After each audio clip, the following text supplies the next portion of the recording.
So finally the most hyped the star studded కూలీ చూసిన నేను ఫస్ట్ హాఫ్ సీదా స్టోరీలోకి వెళ్ళిపోతుంది అనమాట.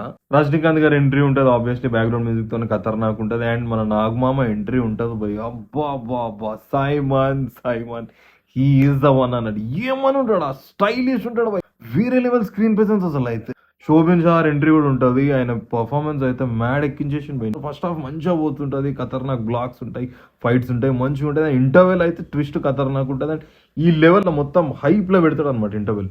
సెకండ్ హాఫ్ స్టార్ట్ అయినాక ఎట్లుంటుందో సినిమా అనుకున్నా. ఇగబోతుంటుంది, ఆగబోతుంటుంది, చాలా క్లమ్జీ అవుతుంటుంది. ఒక ఆమె రోల్ ఉంటుంది సెకండ్ హాఫ్ లో, ఆమె చాలా బాగుంటది. దాని తర్వాత చాలా ఫ్లాట్ కొడుతుంటది. శృతి హాసన్ రోల్ బాగానే ఉంటది, కానీ ఆమె సగం సినిమా ఏడ్చుకుంటూనే ఉంటది. సరైన రోడ్ల రకుల్ ప్రీత్ గుర్తొచ్చింది నాకైతే. డిఏజింగ్ అయితే ఖతర్నాక్ యూజ్ చేశారు. ఉపేంద్ర గారి క్యామియో కూడా మంచిగా ఉంటది, ఆయన ఉన్నంతసేపు బాగానే ఉంటది. అమీర్ ఖాన్ అయితే డొల్లా చేసిరా ఆయన. సరే సెకండ్ హాఫ్ అంతా జర లో ఉన్నది, క్లైమాక్స్ లో లేపుతాడు కావచ్చు అనుకున్నా. పక్కన మా దోస్తుగాడు లేచి నాడు పోదామని, ఆ క్లైమాక్స్ కూడా పండ పెట్టాడు.